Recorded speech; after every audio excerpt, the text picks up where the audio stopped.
Dear students, in this class we will discuss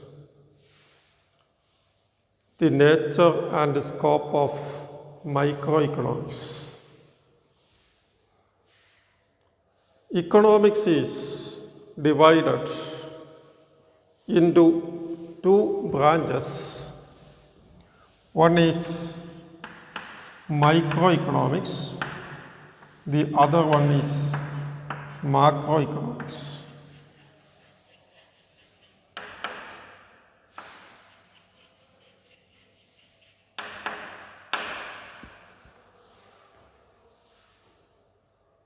Microeconomics deals with behavior of individual decision-making units. Behavior of individual decision-making units such as consumer, resource owners, business firms, workers, investors, etc.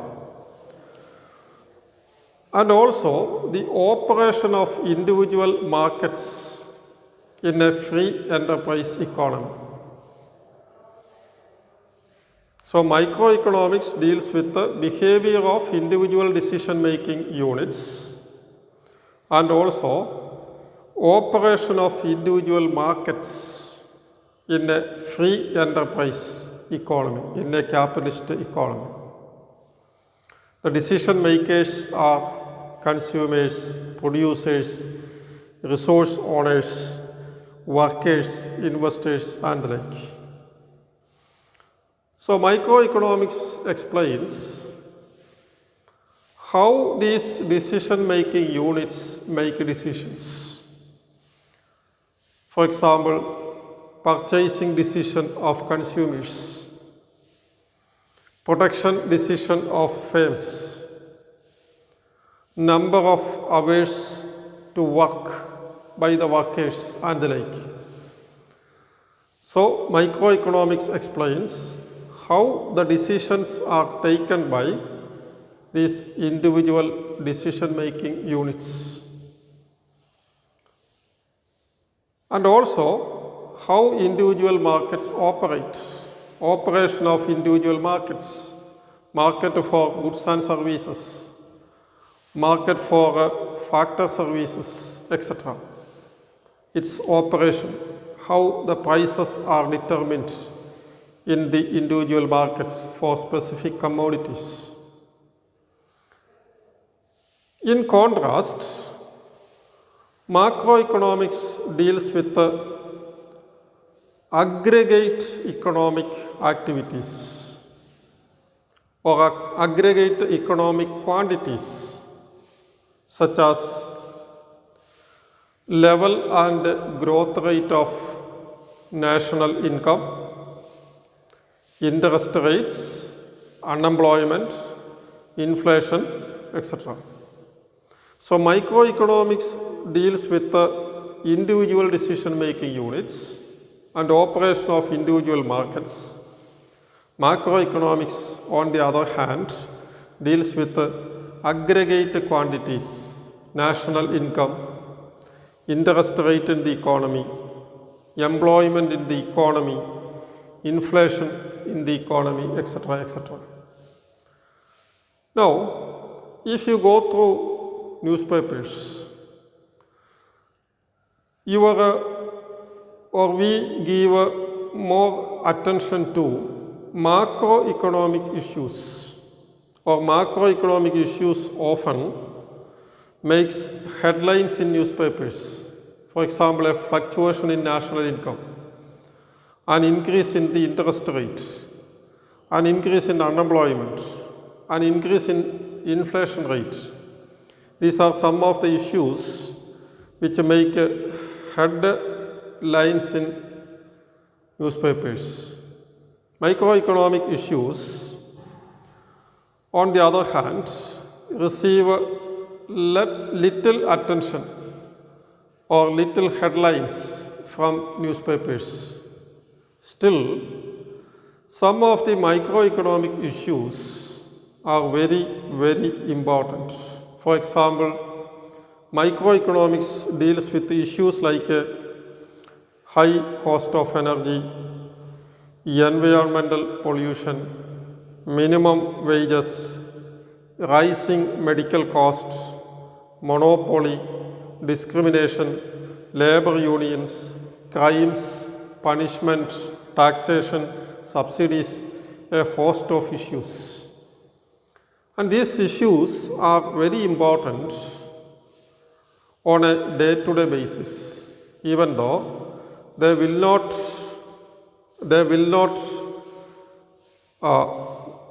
catch headlines in newspapers. So macroeconomics deals with aggregates, economics deals with what is known as individual decision makers. And microeconomics focuses attention on two broad categories of economic units. One is households, the other one is business firms. Microeconomics deals specifically with the two broad economic units, categories of economic units, namely households and business firms. And it examines the operation of two types of markets. One is market for goods and services, the other one is market for economic resources. So microeconomics deals with the two types of economic units, business firms and households. It deals with the two types of markets. One is market for goods and services, the other one is market for economic resources. And the interaction of households and business firms in the market for goods and services and in the market for economic resources represents the core of the free enterprise economic system. Let me repeat, the interaction of households and business firms in the market for goods and services and also in the market for economic resources represents the core of the free enterprise economic system. So interaction of business firms and households in the market for goods and services on the one hand and the market for economic resources on the other is the core of or is the fundamental of a free enterprise economy, a free enterprise economic system. Now the households owns the resources like labor, capital, land, natural resources, etc., which the business firm require to produce goods and services that the households want. Households are the owners of resources. They are also the demanders of goods and services. So these resources are used by the business firms to produce goods and services demanded by households. And business firms pays to the households for the use of their services, rent, wages, interest and salaries. For the use of the services offered by the households, business firms make payments to the households in the form of rent, wages, interest, salaries, etc. And households use the income received to purchase goods and services produced by the business firms. And the expenditure of the households is what is known as the receipt of business firms. So remember this, households are the owners of economic resources. Households are the owners of economic resources. These economic resources are used by the business firms to produce goods and services required by the households. For the use of the resources, business firms pay incomes to the households. These money incomes are used by the households as to purchase goods and services, and it is received by the business firms as consumption expenditure, and the circular flow is complete. The circular flow of economic activity is complete, and this is clearly given in this graph. In this graph, the inner loop, this loop and this loop, it is the flow of economic resources from households to business firms and the flow of goods and services from business firms to households. The outflow is the flow of money income from business firms to households and the consumption expenditure from households to business firms. Looking it in a different perspective, you can see that the top loop represents market for goods and services.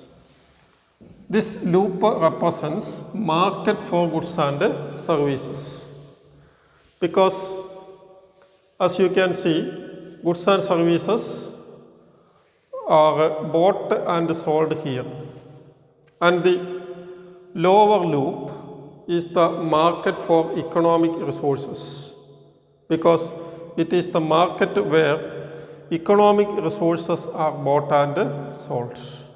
So the top loop represents market for goods and services, and the bottom loop represents market for economic resources.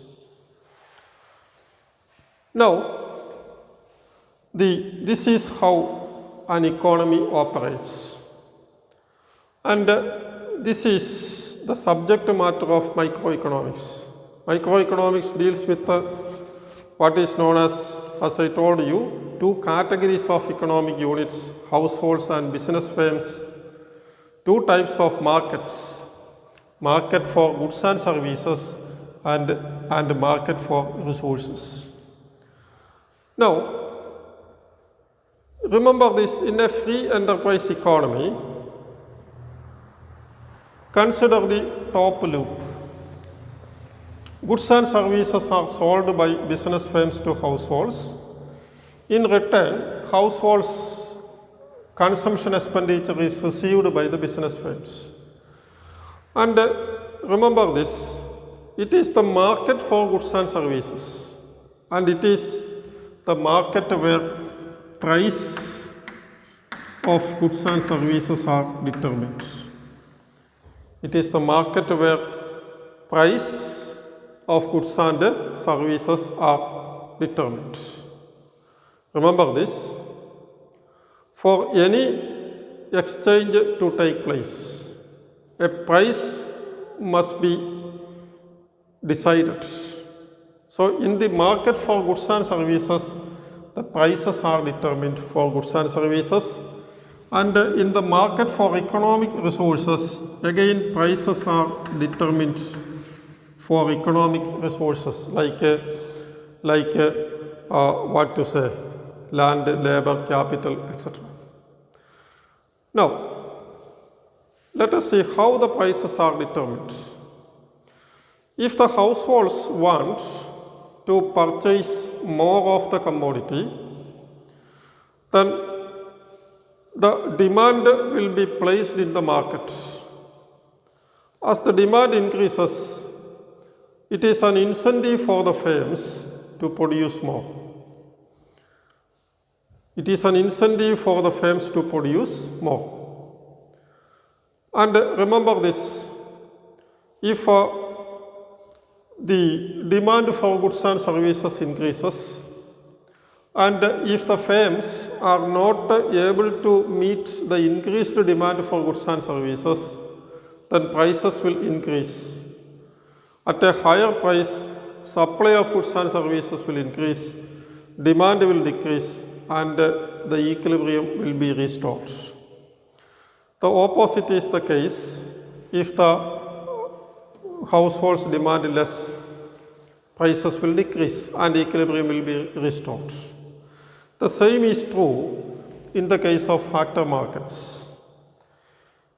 If households provide less amount of resources, then there will be shortage. Then the prices of the resources will be bid up and prices will increase, shortage will be eliminated like that.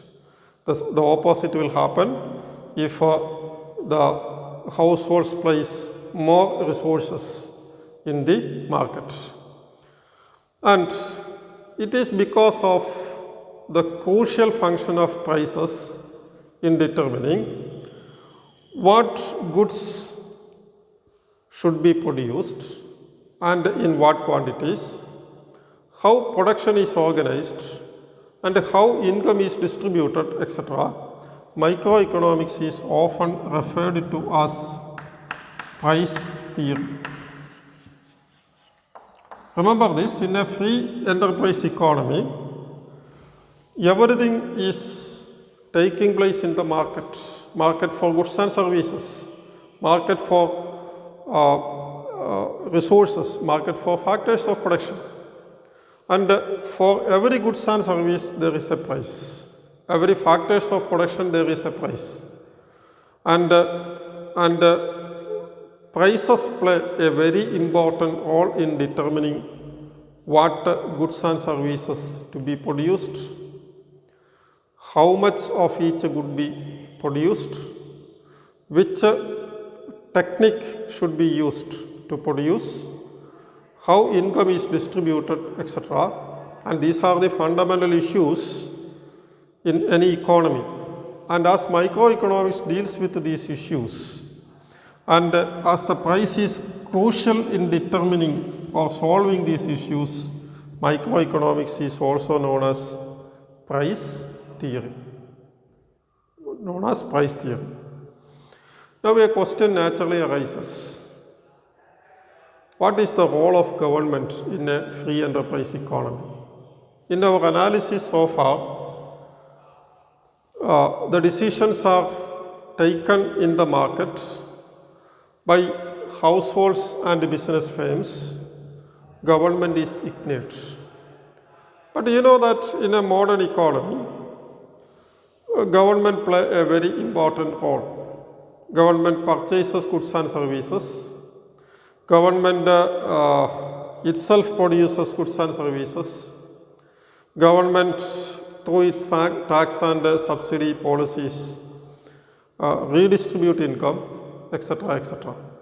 So if you introduce government in a free enterprise economy, the resulting system is a mixed economy, but the role of the market mechanism, the role of the price mechanism cannot be eliminated. There will be some modifications to how a market mechanism, how the price mechanism allocate resources to produce goods and services, but government cannot replace price mechanism as a substitute for allocating resources for the production of goods and services, unlike in a centrally planned economy like the erstwhile Soviet Union, etc. So, in a free enterprise economy, market and price in the market allocate resources, and it determines or it solves the fundamental questions of what to produce, how to produce, for whom to produce, etc., etc. Even though government has some role, we will consider the role of the government and how the government intervention modify market outcomes in the subsequent sessions.